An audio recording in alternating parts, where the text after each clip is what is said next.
Hello, good morning बच्चों। मैं Manoj Kumar Vishwakarma science inter college से। आज हम कक्षा 10 के इतिहास के पार्ट 2 भारत में राष्ट्रवाद को आगे बढ़ाते हुए कल से आगे चलते हैं। जो आज था, कल सविनय अवज्ञा आंदोलन था, आज उसी में है नमक यात्रा और सविनय अवज्ञा आंदोलन। तो इस आंदोलन में क्या था? इसमें था इस आंदोलन में औपनिवेशिक कानूनों का उल्लंघन करने तथा सहयोग न करने का आह्वान किया गया था। अब यहाँ औपनिवेशिक मतलब होता है जो ब्रिटिश सरकार, क्योंकि ब्रिटिश सरकार का ही भारत में उपनिवेश था, हम उसके उपनिवेश थे।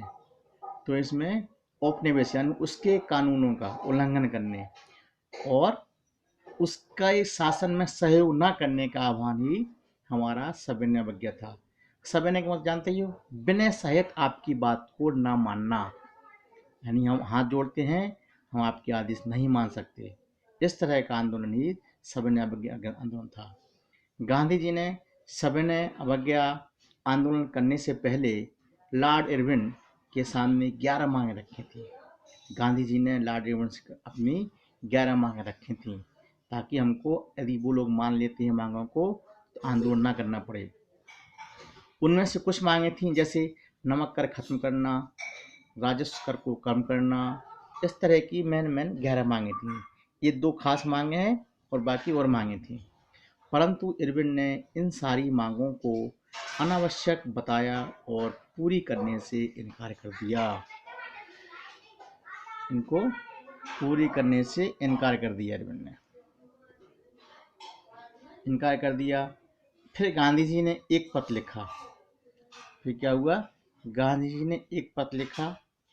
उन्होंने उसमें साफ लिखा कि अगर 11 मार्च 1930 तक उनकी मांगें पूरी न की गईं तो सविनय अवज्ञा आंदोलन करेंगे।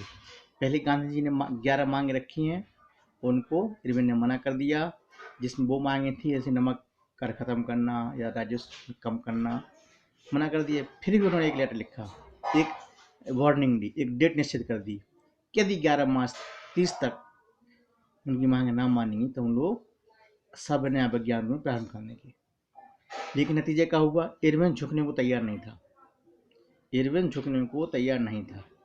इसलिए गांधी जी ने सविनय अवज्ञा आंदोलन प्रारंभ कर दिया। जब इरविन कोई मांग ही नहीं मानना, इरविन ने शासन ने सख्त मना कर दिया कोई मांग नहीं मानी जाएगी, तो मजबूरी यही बनती है, फिर हमको आंदोलन करना ही पड़ता है। गांधी जी ने भी वही किया, आंदोलन प्रारंभ कर दिया। गांधी जी ने अपने 78 विश्वसनीय वॉलंटियरों के साथ, जिनके समाज सेवी थे 78, 78 थे, इन लोगों के साथ मिलकर नमक यात्रा शुरू की। उन्होंने अपनी एक नमक यात्रा स्टार्ट कर दी, जिसमें 78 साथी थी विश्वसनीय। यह यात्रा साबरमती आश्रम से 240 किलोमीटर दूर डांडी नामक स्थान पर खत्म होनी थी, यानी साबरमती से डांडी तक यात्रा जानी थी, जिसकी दूरी 240 किलोमीटर थी। रास्ते में उन्होंने चलते गए और अपने विचारों का प्रसार करते गए, इसलिए क्योंकि इस आंदोलन से लोग जुड़ें और आंदोलन और शक्तिशाली होता जाए, जिसका मकसद था। और यही हुआ, और यही हुआ, यही हुआ। यह आंदोलन धीरे धीरे बढ़ता गया और बहुत शक्तिशाली होता गया। उस साल नमक को बहुत अधिक मात्रा में अवैध तरीके से बनाया गया, क्योंकि लोग टैक्स नहीं देना चाहते थे, टैक्स ज़्यादा था, इसलिए लोगों ने उस वर्ष जो नमक निर्माण हुआ वो अवैध तरीके से हुआ, चोरी चोरी छुप छुप के, इस तरह से हुआ। धीरे धीरे लोग नमक पर कर देना बंद कर दिए और लोगों ने धीरे धीरे क्या हुआ, नमक पर टैक्स देना बंद कर दिया। यह आंदोलन शक्तिशाली होता गया और अंग्रेजों ने इससे जुड़े नेताओं को जेल में डालना प्रारंभ कर दिया। जब बच्चों ये आंदोलन बढ़ता गया तो ये मजबूत हो गया। लोग 1, 10, 50, 100, 1000 ऐसी संख्या बढ़ती गई और पूरे देश में व्यापक रूप में फैल गया। नतीजा क्या हुआ? ब्रिटिश सरकार को इससे जुड़े नेताओं को उठाकर जेल में बंद करना शुरू कर दिया, ताकि आंदोलन को रोका जा सके, आंदोलन को रोका जा सके। उसी क्रम में क्या हुआ, अप्रैल 1930 में जब महात्मा गांधी के समर्पित साथी, महात्मा गांधी के सबसे करीबी साथी थे अब्दुल गफ्फार खान, इनको अंग्रेजों ने गिरफ्तार कर लिया गया। इससे क्या हुआ, गुस्साई भीड़ ने सशस्त्र और बंदरबख्त गाड़ियों एवं पुलिस की गोलियों का सामना करते हुए सड़कों पर उतर आए।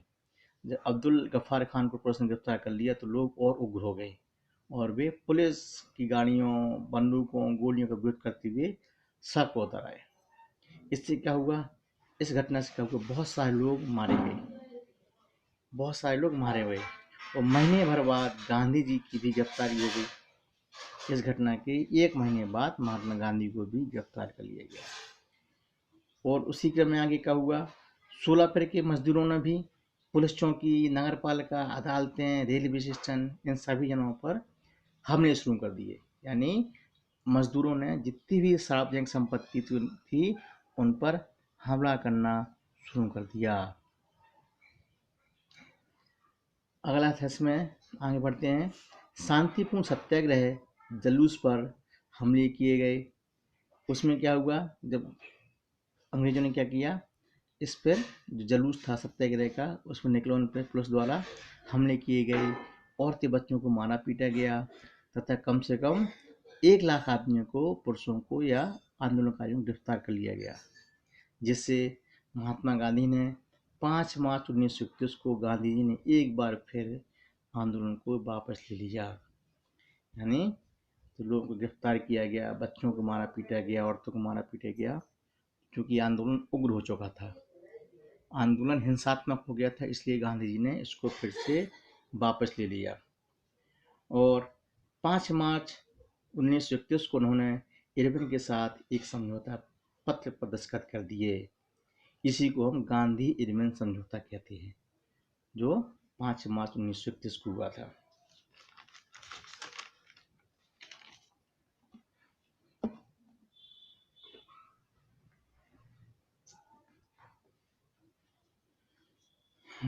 आगे बढ़ते हैं, गांधी जी यह सब रोकना चाहते थे और जेल में बंद सभी लोगों को रिहा कराना चाहते थे। गांधी जी इसलिए उन्होंने सब कुछ किया, अरविंद समझौते में वो सब कुछ बंद कराना चाहते थे, जो लोग जेल में बंद हो गए थे उनको बाहर निकलना चाहते थे। गांधी जी भी यह भी चाहते थे कि एक सभा हो जिसमें अंग्रेज, कांग्रेस पार्टी और महात्मा गांधी के बीच बात हो, ताकि सभी मिलकर कुछ नए तरीके पर बात कर सकें। गांधी चाहते थे एक सभा हो जिसमें अंग्रेज, कांग्रेस पार्टी और गांधी जी बैठें, जिस पे इन समस्याओं के समाधान के बारे में कुछ निकल के बाहर आए।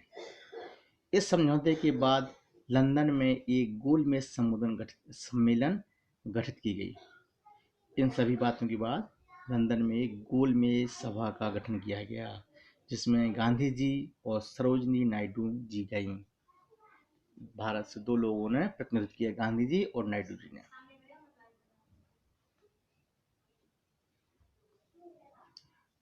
परंतु भारत के पक्ष में कोई भी सफल निर्णय नहीं लिया गया। जब ये बैठक हुई, भारत के पक्ष में कोई भी निर्णय नहीं लिया गया और वे निराश वापस लौट आए और सभी ने अवज्ञा आंदोलन दोबारा प्रारंभ करने की सोची। जब वो गोलमेज सम्मेलन से लौटे, देश के पक्ष में कुछ नहीं हुआ, तो गांधी जी ने फिर से आंदोलन प्रारंभ करने के बारे में सोचा। लेकिन 1934 में आंदोलन धीमा पड़ चुका था। इस बार लोगों ने उनका सहयोग नहीं किया, क्योंकि लोग पहली बार आंदोलन से इतने उग्र थे, जोश में घटा कि गांधी जी का संविधान आंदोलन वापस लेना वो जनता को सही नहीं लगा। दोबारा के आंदोलन उन्होंने गांधी जी का साथ नहीं दिया। फिर से क्या होगा, फिर कुछ ऑटोमेटिकली क्रियाएं हुई देश में, अपना अपना अपना राष्ट्रवाद जैसी, जिसमें था सांस्कृतिक प्रक्रिया। इसमें क्या था, इसमें था 20वीं सदी से भारत में, इसमें था 20वीं सदी से भारत में रूपक, गीत, प्रतीक चिन्ह आदि बहुत सारी चीज़ों का निर्माण किया गया और ये सभी संस्कृति से जुड़ी हुई। जैसे उन्होंने कहा ना, भारत का झंडा या उसमें चिन्ह या उसमें गांधी जी का चरखा या कमल का फूल या देश, जो देश का के संकेत बनाए गए जो इंगित करते हुए कहाँ के क्या हैं, यह भारत माता की फोटो, इस तरह के चिन्हों को बनाया जाने लगा। जैसे बंकिम चंद्र चट्टोपाध्याय और ने भारत माता की तस्वीर बनाई। उन्होंने बंकिम चंद्र चट्टोपाध्याय ने भारत माता की तस्वीर बनाई जो दर्शाती थी कि भारत हमारी मातृभूमि है और इस मातृभूमि की स्वतंत्रता और सुरक्षा हमारा धर्म है। ये एक प्रेरणा जिससे हम लोग मूर्ति पूजा भी कर सकते हैं या मूर्ति वो भी कर सकते हैं।